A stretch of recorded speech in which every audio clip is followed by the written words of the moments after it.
All right. Well, welcome, Morgan. I am super excited to have you on the Rising Moms podcast today.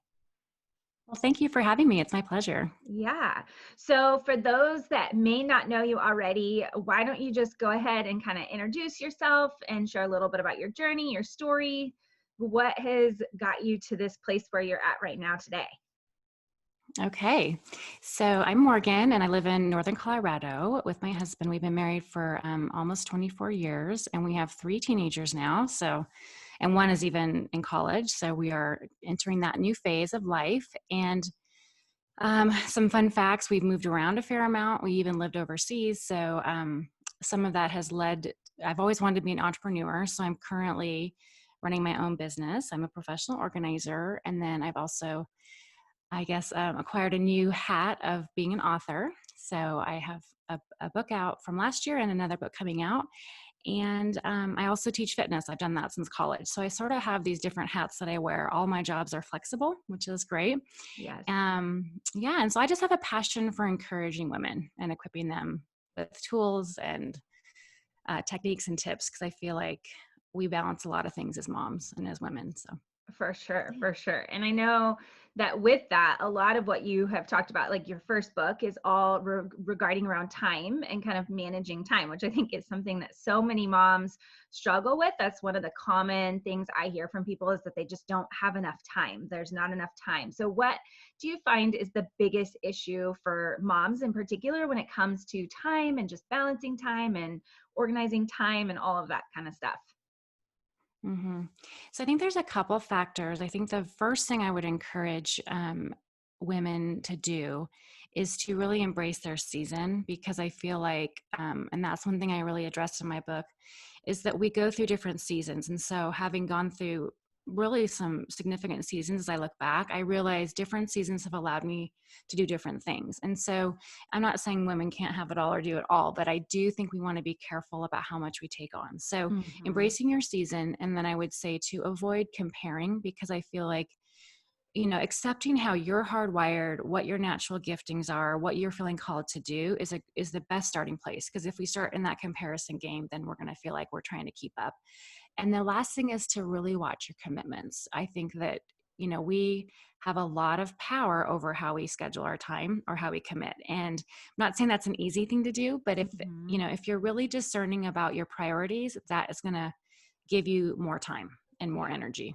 Yeah, for sure, for sure. And I know that like even right now in just our day and age with so much social media, it's sometimes really hard to avoid like that comparison or overcommitting because we're kind of comparing to what everybody else is able to do. So, what are some of those big strategies you've seen so helpful for you or other moms you've worked with that have been able to like break through some of that comparison and just be able to stay in your own lane? I'm always saying that stay in your lane. I give the analogy of being a swimmer because I was a competitive swimmer in high school. If we just keep our head down, and I know it's easier said than done, I think the biggest thing you can do is to really identify your current season, like I said, and then identify within your season what are your top purposes and priorities. What are the things that you really want to be focusing on. And Mhm. again, I don't think I mean, there's just going to be different seasons that will allow you to do different things, And so, I mean, an easy example is when you have really young kids, you're going to have a different amount of flexibility than you might have when your kids are much older. So just really identifying in your current season, what are the top, and I given a kind of a rule of like, what are your top 3 to 5 purposes, as far as, and that can be, if you're working outside the home, if you're parenting, if you're a volunteer, you kind of identify these bigger umbrellas and then listing under that, what are the priorities? Because for example, if you want to volunteer, that's great, but that doesn't mean you should volunteer to every opportunity that comes your way. So really Right. prioritizing like, these will be my 2 things I volunteer for. So just really, it's that I am always using the word intentionality, and Mhm. it's a big word, but it really, if you keep that as sort of your filter, I think that can really help you narrow in and focus on what you want to prioritize. For sure, for sure. And I'm gonna pause 1 second. I think my mic isn't plugged in. Okay. Can you hear me Oh very yeah, well? Okay. I can hear you. Yeah.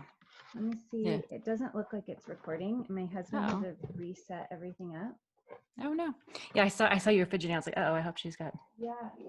Oh yeah. No, look. He reset it up and Oh, you weren't plugged in.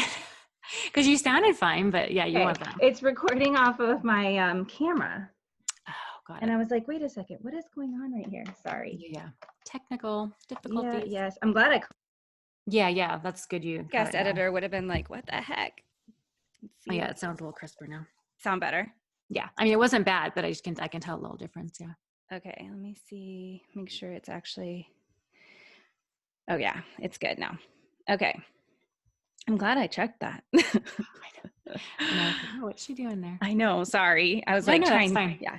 Oh yeah, I 100% agree. I think intentionality and being really intentional about what is most important to you and aligning with that is huge, and really getting crystal clear on those priorities. It's something I teach to my clients all the time. So, what are some of those strategies you have used to help implement to get really laser focused and crystal clear on what those priorities are? Because I think that sometimes, like when I ask people, what are your priorities? They'll oftentimes say like their faith or spirituality, their family, then work. And like those are their top priorities. But I think sometimes those are almost too vague and hard to really narrow down. Like, how do you decide if you're going to put gymnastics on your calendar or not based off Mm-hmm. just those big broad categories? So how have you really dug in and used your priorities and gotten really intentional about what they are so that you can pick and choose what goes on your calendar or what you're using to make up your time or your home or all those sorts of things? Mm-hmm. Well, I think one of the best tools you can do is to take a week and do a little kind of well, basically jot down everything you spend your time on, sort of within an hour increment, and I'm not talking you have to be super detailed, but playing with the kids, watching TV, work, whatever it is. And I think when we do that, it's sort of, I give the same example, like when you write down what you eat for the day, it can be eye-opening because we can think we're Mm-hmm. spending our time a certain way, but it's sort of like when you put the pen to paper, it's not going to lie. So I would say if someone's really like kind of feels like they don't even know where to start with their priorities, or they're not really sure what all their purposes are, is to take a week and do a snapshot. And then you're going to kind of see where your big time commitments are being spent, what things you're prioritizing, naturally or unnaturally, whatever. And it's going to help you sort of go, oh, this is where I could maybe make some adjustments. This is where maybe I want to say wasting time, but maybe not being Mm-hmm. as intentional, and kind of use that as your kind of where you're at. And then where do I want to go from there? Because, you'll hear people that want to achieve certain goals, but it's like, I always say this, it's not a priority if you don't prioritize it. And Yeah. so, if it's not on your snapshot, then and you're saying, reading is a really important priority for me, but you didn't read all week, then is it really a priority? And then maybe asking, well, maybe in this season, it shouldn't be a top priority because I don't have the margin, so it's just kind Yeah. of that self-awareness, that self-evaluation. Yeah. And that is something I think I recently was sharing on social media about. It's not a lack of time, it's a lack of priority. And it's kind of that idea of that and like you going back to what you said, like we can't do everything all the time in every season, but picking, choosing, and which ones need to maybe rise to the surface in certain seasons and which ones maybe need to go. And like you said, deciding if you have the margin or the room for it in this season or not. Mm-hmm. So I know in your book you talk about your 3 color coded sort of system. Can you explain a little bit about that? And would that help in this sort of scenario of trying to pick and choose? And how do you determine your time and where it goes and all that kind of stuff? Absolutely. So basically, it's modeled after a traffic light, which we're all familiar with. So think, green light, red light, and the real concept is really back to intentionality. It's thinking about, am I doing my tasks at the best times? So, Mm-hmm. for example, we can use reading as an example again. If I'm gonna sit down and read, am I picking the best time of my day to read? If it's when the house is in complete chaos and everyone's running around, that's not good reading time. And that's a simple example. So, the green is your focus time. That is when you dig in and do something very time intensive, whether it's paying bills, doing a work project. You do not want to be bothered. You need boundaries. And that's when you're going and you're focusing. And then you have your yellow time, which is more of that flex, which moms, we know all about. That's when you're pivoting and you're starting and you're doing those. I really recommend you do all those smaller tasks, those things that you can almost do without thinking, whether it's unloading the dishwasher, responding to a quick text. You're doing things that allow for you to start and stop. Where focused work, you don't want to be bouncing all around. You want to dig in. And Mm-hmm. then the red is when you're going to slow down and stop, which is sometimes some of the hardest time to protect. But that's when you're going to fill up. You're going to restore. And it's the things you do for your self-care, your soul care. And so really the intention behind it is not that you I mean, if it works for your personality to color code your calendar, go for it.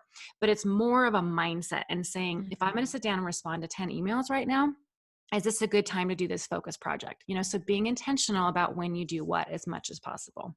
Yeah, I think that, and that's really helpful. I think it really is just about that intentionality with your calendar. And so many moms, I think, feel like they spend their day multitasking.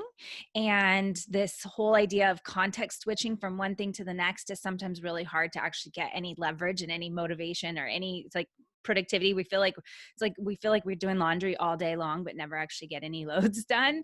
And it's Yeah. that, that idea. And sometimes I feel like moms go to bed at the end of the day feeling like that. I was doing and I was working so hard all day long, but I got nothing actually done.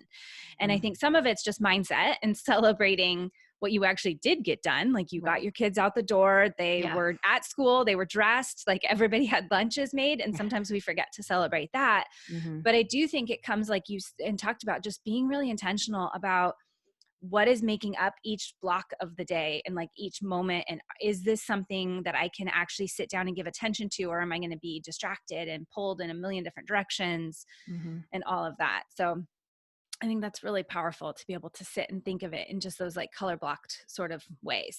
Yeah. And I think Yeah. too, it's like, I mean, I give an example in the book of kind of, I think most people could relate to this as I've been guilty of trying to do a more focused task. And I've got Mm-hmm. a child talking to me, and I'm basically doing disservice to both things. I'm not giving my full attention to my child, and I'm not Yeah. giving my full attention to the email or whatever I'm working on. And so that's, again, if I was just to say, oh, the after school hours are not good focus time. Let's be realistic, right? And so now that doesn't mean, that it's not challenging to find time for focus. I know that can be a real struggle for moms, but that's where you need to get creative. And again, maybe it's not the season to take on all the focus tasks in the world, or you're Mm-hmm. going to maybe really prioritize what things you want to take on that require focus, because a lot of, if you're home and your kids are home, a lot of your time is going to be flex, period. It just Yep. is. Yep. Yeah, no, for sure. And I feel like even this last year with all of the changes for so many moms, like distance learning and doing things, like I think that some of our expectations of what we can actually get done have had to be thrown out the window. And then Mhm. now going into the fall and the school year and your new book coming out, would you just go in a little bit? I know it's called The Hospitality Personality. Is that Mhm. correct? Yes. Yeah. Yeah. So share a little bit about that and what's coming out in your book. And Yeah, I'm excited. So this book is it's called Your Hospitality Personality. And so it's about how to create connection and community. And so I think personality types are, all the buzz. I mean, I think we all love really figuring out how we're hardwired, what makes us tick. And I share in the book, it's not that I'm not a natural hostess, but I'm not like the Martha Stewart, like, let me cook you the, 5-course meal. I'm definitely more of a casual, flexible person. But my intention is to really help people understand how they're naturally gifted at hospitality, and to think of hospitality as an ongoing extension of your life, not just hosting a dinner party, but, how friendly can you be to the cashier? Can you let someone go in traffic? Are you being thoughtful when the new neighbor moves in? It's just thinking through kind of what are the Mhm. natural things you can do. And then I really, when you identify your hospitality personality, I encourage the reader to really embrace who they are, and kind of, again, it's sort of like embrace your season, embrace who you are, and then work to be a comfortable hostess. Because I think when we're comfortable hosting, we automatically create a more cozy, comfortable environment. So, Yeah. yeah. Yeah. Well, and I think that that's so beautiful to kind of, it goes back to that comparison idea, and like sticking in your own lane about what things you do enjoy for Yeah. hosting people. Is it just a casual barbecue in the backyard where everybody brings like a takeout meal and you just are hanging out? Or is it that 5-star or 5-course, like, Yeah. pressed napkins sort of an environment, and understanding that each one of us is different, and that there is no need to compare, like, oh, this person hosted this type of party versus this person's just scrambling in with a box of Chick-fil-A or whatever it may Exactly. be, Yeah. Uh-huh. and just seeing that as that personality, I think that's really beautiful. And I love how you kind of tapped into that. It's not just about hosting people in our house. It's that just warmness and like gratitude and kindness to everybody as we go throughout every single day. Right. And I think that that makes such a huge impact, not just for them, but for us. Mhm. So as you've kind of gone through this and like discovered your personality and really leaned into it and shared it with other women in your life and things like that, how have you seen that impact you in your way of showing up in that sense? If that Mhm. does that make sense? Like, Yeah, because yeah. hospitality sometimes is our thought is all about the people that we're Mhm. interacting with, but I think a lot of it can have to do with the changes it's making in us. Absolutely. Yeah, because there's an element of service and giving of Mhm. yourself. And I think stepping out and being vulnerable. And that's what I address in the book too, is that there's a vulnerability to hospitality. And I was going to just mention real quick, I did a survey with my blog readers, and the biggest hang up or obstacle that people have is sort of the intimidation of having people in their home Mhm. because of the preparation and the cleaning and this. And it's like, and I get that. And I think that, we want to care about our homes, and we want to, those things are fine. But if that's an obstacle that's really stopping you, like, let's address that. Yeah. And so I'll mention the four types are the leader and the organizer. So the leader is that natural kind of doer, getter done, initiator. The organizer is more of that detail master. And then the entertainer, which I feel like speaks for itself, that's your storyteller, the person that's just, like, you want them at your party because they bring the fun. And then your includer is the person that really enjoys connection and is really inclusive. And so so leaders and organizers are more of your doers, and then your entertainers and includers are more of your beers, is kind of what I would say. So I'm an organizer as my primary and an includer as my secondary. And Mhm. so what I've sort of realized is, like, it's interesting when I look back at the environments I'm really comfortable in. It's like it's usually a smaller group. I'm fine opening up my home, but it's not like I'm like, yay, I can't wait to do it. Cause I do sort of, probably being so detailed, it's like I overthink the details. So I have to really press in. I think we all have kind of a primary and secondary. I need to press more into my includer side and stay relaxed as much as I can. Mhm. Um, and so for each of the types, there's just really encouragements for how to play up your strengths and sort of dial down those weaknesses, not that you're going Yeah. to ever eliminate, but the entertainer can kind of dominate a conversation and forget about the rest of the people. Right. Or a leader might take their leadership role too far, so it's really knowing, okay, how do I maximize this personality as a strength. Yeah, that I love that too, because it's no longer it's like seeing everybody in the group as having a role Yeah. in the interaction, and I know a long time ago there was a friend of mine, and she was probably this includer. She was so good about just connecting to people and making you feel heard and making you feel loved and making you feel like just accepted. And I would leave every time I left the party and be like, oh man, I have no idea what's going on in her life because Oh, she yeah. was so good about just connecting and engaging and talking and like wanting you to talk about you. And sometimes I would leave there feeling like I need to be more like her. I need to Mm-hmm. be more receptive and aware that I need to start asking other people questions. Mm-hmm. And then like, but this and what I hope that it does for so many people listening and readers that with your book is giving you the freedom to just embrace that may not be your highest strength. And it Mm-hmm. doesn't mean that you can't engage in that and practice that as a Right. skill, but that, maybe there was a different personality that you resonate with more. Mm-hmm. Yeah. Exactly. So other than just kind of listening and reading through and pick, is it really just like picking which one you feel like you resonate with the most, or is there some other strategy or way that you help people kind of pick and choose which ones they feel like most in line with? Yeah, so in the beginning of the book, there's a quiz. So you take the quiz, and Okay. that sort of helps you define who you are and, where, again, the primary, secondary. And then the book goes through your habits, your hurdles, and your hangups. And so it kind of just talks about, because within each of them, we're going to have natural habits. We're going to have natural things that kind of, keep us stuck. And then the hangups are more like when you're actually hosting, what are the things that sort of like, can kind of make you feel uncomfortable or more comfortable. And then the final part, which is kind of my favorite, is I had several hosts share different menu samples and kind of strategies that they use, and there's tips and all kinds of, there's some real tangible things you can also take in there. And Mm-hmm. there's just a lot of creative ideas in the book of how to be, how to show spontaneous hospitality. If you're more of a scheduler, how could you be more spontaneous? So not never trying to change who you are, but how do you continue to kind of make your personality shine the brightest? And I wanted Yeah. to say too, it's really good to kind of, once you know yourself, to think about how you could have, whether it's your spouse compliment you or a Mm. friend who maybe has a different set of strengths, because that can really help you together mutually host that much better. So, Yeah. Yeah. And that's a beautiful thing too, like just talking about community. And I think so much of what you're talking about too is this community aspect. And I would love for you to highlight like how important or one of the biggest mistakes you see people making in not embracing this community sort of piece in mm. terms of like hospitality or their time or their energy or any of that. Like, where are you seeing community and this connection piece so valuable? That's a good question. So it's been really interesting with the stay at home change of events, with everyone having to really have a different set of circumstances. It's been interesting to me to watch the sense of community and connection that's come out of this in creative ways, Yeah. which I think speaks to, we all desire it. We all crave connection. We all want community. We need it. We're hardwired for that.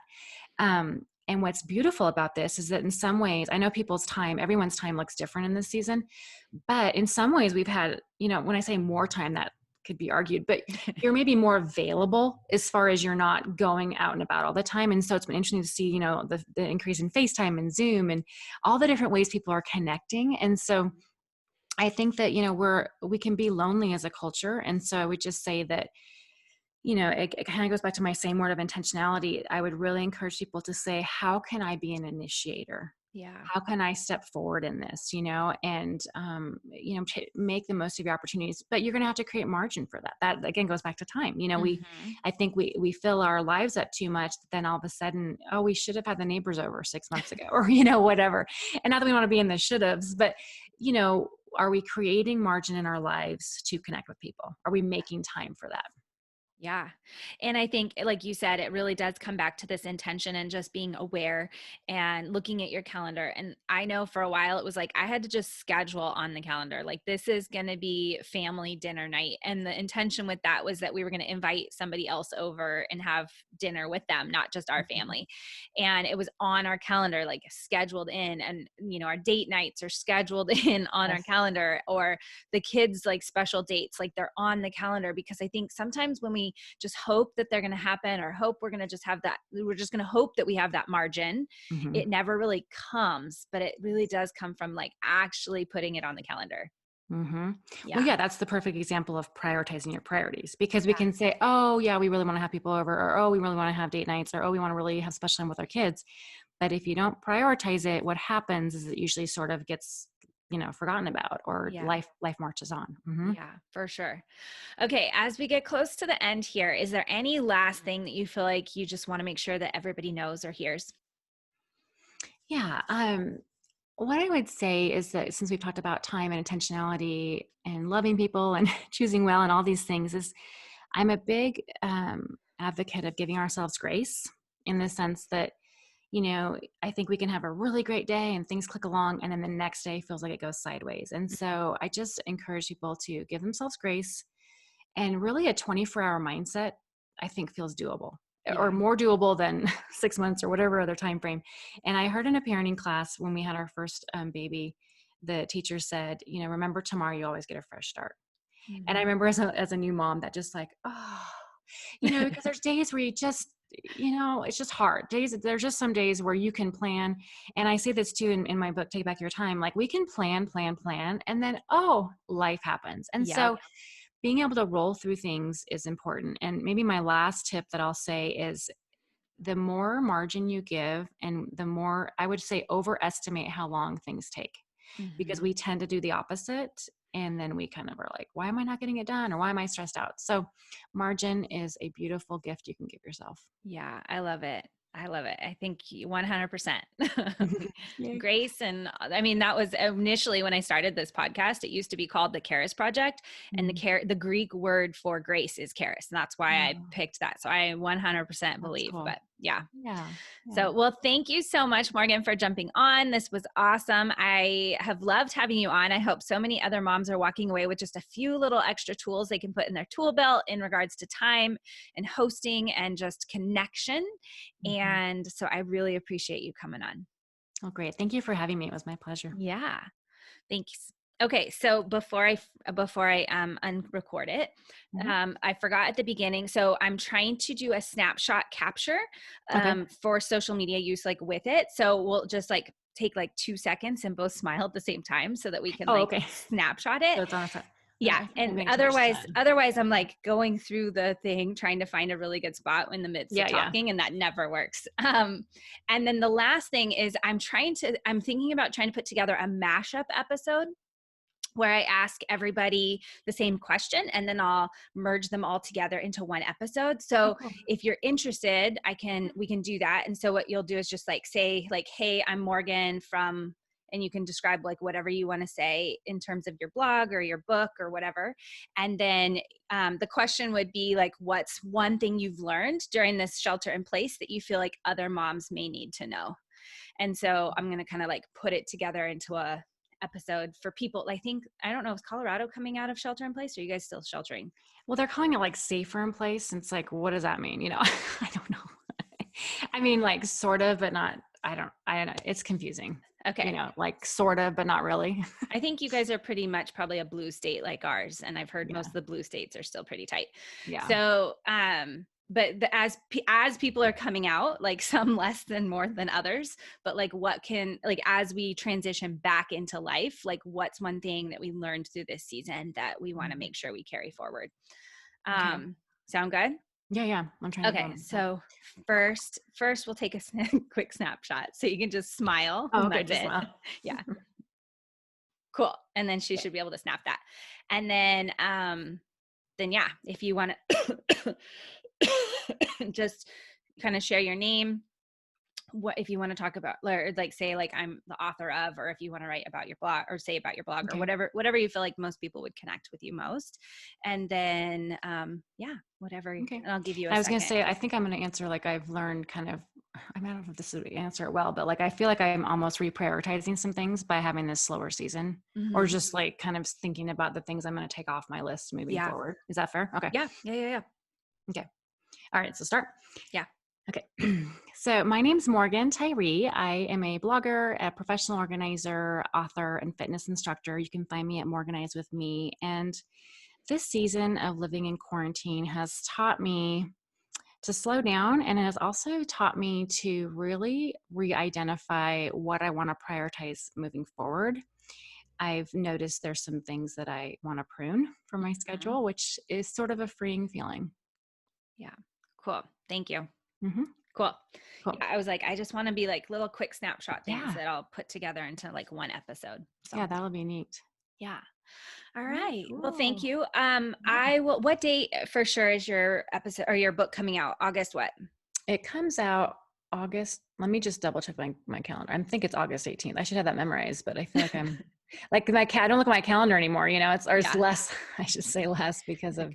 It's just what day is it? Yeah, it's the 18th. It's just Tuesday. the 18th. Okay. Yeah. So what would work best for you in terms of like promo? How far in advance do you want it? I mean, it doesn't, I think they typically say like 2 weeks before and 2 weeks after, like kind of the prime window, but whatever works for your schedule. Okay.